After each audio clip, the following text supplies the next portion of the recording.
మనం చూసాం అంటే ఏ అంశాన్ని టచ్ చేసినా గానీ పూర్తిగా అవినీతి గత ప్రభుత్వ హయాంలో కనిపించింది. అంటే అన్ని శాఖల్లో కూడా అప్పులు అట్లాగే పెట్టేసిన పరిస్థితి, బిల్లులు కూడా చెల్లించని పరిస్థితి కనిపించింది. చివరకు ఇది రైతుల ప్రభుత్వం, పేదల ప్రభుత్వం అని చెప్తా ఉంటారు జగన్మోహన్ రెడ్డి. కానీ ఈ రైతులకు చెల్లించేటటువంటి బీమా సొమ్ము కూడా చెల్లించకుండా ఖజానా ఖాళీ చేసి చివరి టైంలో బయటకు వచ్చేసినటువంటి పరిస్థితి కనిపించింది. అంటే చివరి మూమెంట్లో కొంత డబ్బున్నప్పటికీ కూడా అదంతా ఆయనకు సంబంధించిన అనుయాయులు, కాంట్రాక్టర్లకు డబ్బులు చెల్లించుకొని రైతులను నడి నీటిలో వదిలేసినటువంటి పరిస్థితి జగన్మోహన్ రెడ్డి కనిపించింది.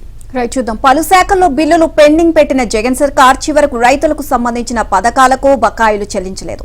రైతులకు పంటల బీమా కింద గత 2 ఏళ్లలో 1384.6 కోట్లు చెల్లించకుండా పెండింగ్ పెట్టింది. బీమా అమలు చేసే కంపెనీలకు చివర్లో 1251.6 కోట్లు చెల్లించలేదు. దేశంలో ఎక్కడా లేని విధంగా రాష్ట్రంలో రైతులకు ఉచిత పంటల బీమా అమలు చేస్తున్నామని ఊదరగొట్టిన వైసీపీ పాలకులు 5 ఏళ్లలో ఖరీఫ్ పంటలకు బీమా పరిహారం అందించడానికి ఆపసోపాలు పడ్డారు. గతంలో కేంద్ర రాష్ట్ర ప్రభుత్వాలు సంయుక్తంగా నిర్వహించిన పంటల బీమా విధానాన్ని కాదని జగన్ సర్కార్ సొంతంగా బీమా అమలు చేసి ప్రభుత్వ ఖజానాపై అదనపు భారం పడేలా చేసింది. కేంద్రంతో పని లేకుండా రాష్ట్ర ప్రభుత్వ ఆధ్వర్యంలోనే పంటల బీమా కంపెనీ పెట్టాలని వైసీపీ సర్కార్ చూసింది. కానీ కేంద్రం, ఆర్బీఐ అనుమతి ఇవ్వకపోవడంతో ఆ ప్రతిపాదనను విరమించుకుంది. వాస్తవంగా రాష్ట్రంలో 2016కు ముందు జాతీయ వ్యవసాయ బీమా పథకం, పునరుద్ధరించిన వాతావరణ ఆధారిత పంటల బీమా పథకం రైతులకు అమలయ్యేవి. ఇక 2016లో కేంద్ర ప్రభుత్వం ప్రధానమంత్రి ఫసల్ బీమా యోజన ప్రారంభించాక 2015-19 మధ్య టీడీపీ ప్రభుత్వం రాష్ట్రంలో సమాంతరంగా ఆర్డబ్ల్యూబీసీఐఎస్, పీఎంఎఫ్బీవై అమలు చేసింది. పంటల బీమాలో రైతుల వాటాను ఖరీఫ్లో 2%, రబీలో 1.5%, వాణిజ్య పంటలకు 5% చెల్లిస్తే మిగతా ప్రీమియంను కేంద్ర రాష్ట్ర ప్రభుత్వాలు సమానంగా రైతులకు సబ్సిడీ కింద భరించేవి.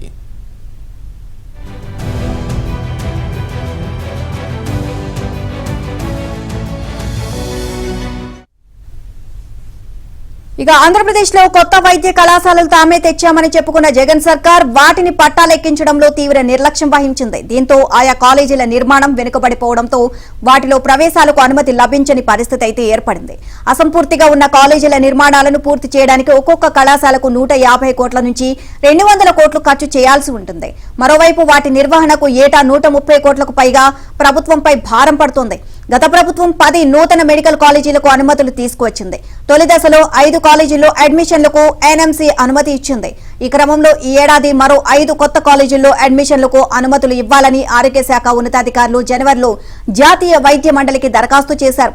పాడేరు, మార్కాపురం, మదనపల్లె, ఆదోని, పులివెందుల్లో నిర్మాణ దశలో ఉన్న కాలేజీల్లో అడ్మిషన్లు కోరుతూ సాధ్యాసాధ్యాలను పరిశీలించకుండా ఉన్నతాధికారులు లేఖలు రాశారు.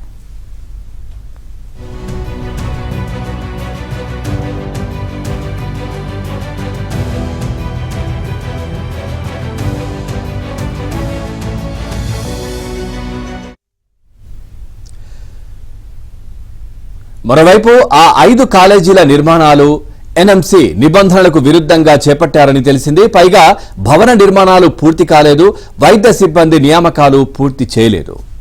కనీస మౌలిక సదుపాయాలు కల్పించకుండానే అడ్మిషన్లకు అనుమతి ఇవ్వాలని ఎన్ఎంసీకి లేఖలు పంపించారు. అయితే గత ఏడాది అనుమతి పొందిన 5 కాలేజీల్లో అరకొర వసతులు ఉన్నప్పటికీ ఎన్ఎంసీ అడ్మిషన్లకు అనుమతి ఇవ్వలేదు.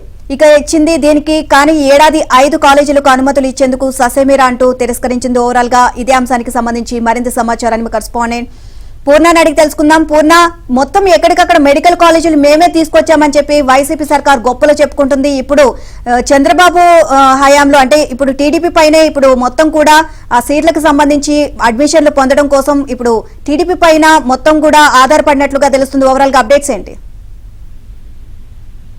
దీనిలో రాష్ట్రంలో కొత్త వైద్య కళాశాలలు తామే తీసుకొచ్చామని చెప్పి ఏదైతే జగన్ సర్కార్ పదే చెప్పుకుంటూ వచ్చాయి. అయితే వాటి మాత్రం ఎక్కడ కూడా నిర్మాణాలు మాత్రం పూర్తి చేసుకోలేదని చెప్పి national medical council of India కూడా పేర్కొనడం కూడా జరిగింది. ఎందుకంటే వాటితో సరైన సదుపాయాలు ఏవీ లేవని, మౌలిక సదుపాయాలు కూడా ఎక్కడ కూడా లేకపోవడంతో మేము అనుమతులు ఇవ్వలేమని కూడా తేల్చి చెప్పడంతో మొత్తం కూడా ఈ మీద ఈ సీట్ల అంటే మెడికల్ సీట్ల విషయం మీద అటు ప్రభుత్వ తర్జన మధ్యన పడుతున్న పరిస్థితి నెలకొంది. ఎందుకంటే మొదటి నుంచి మేమే ఈ మెడికల్ కాలేజీలు తీసుకొచ్చామని పదే పదే వైసీపీ ప్రభుత్వం చెప్తూ గొప్పలో చెప్పుకుంటూ పోయింది. కానీ అవేవి కూడా అంటే మొత్తం కూడా కొన్ని కాలేజీలు అయితే కేవలం 20% మాత్రమే పూర్తి చేసుకున్నాయి, కొన్ని అయితే 60% మాత్రమే కాలేజీ నిర్మాణాలు పూర్తి చేసుకున్నాయి. ఈ నేపథ్యంలో అక్కడ కనీస మౌలిక సదుపాయాలు కూడా లేకపోవడం, బ్లడ్ బ్యాంక్స్ కానీ లేకపోతే సిబ్బంది అంటే మెడికల్ కాలేజీకి బోధనా సిబ్బంది కూడా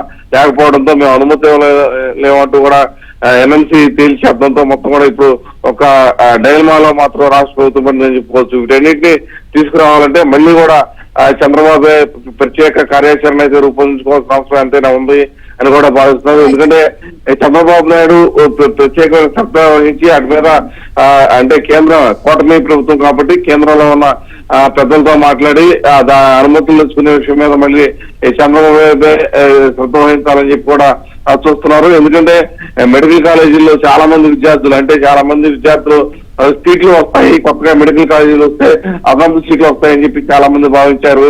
అయితే అవన్నీ కూడా ఇప్పుడు రావని తేవడంతో వాళ్ళంతా కూడా మీమాంస పడిన పరిస్థితి నెలకొంది. వీటికి మళ్ళీ ఈ సీట్లు దక్కాలన్నా కూడా ఈ మెడికల్ కాలేజీకి అనుమతులు రావాలన్నా కూడా చంద్రబాబు నాయుడు వల్లే సాధ్యమవుతుందని చెప్పి కూడా వైద్య విద్యార్థులు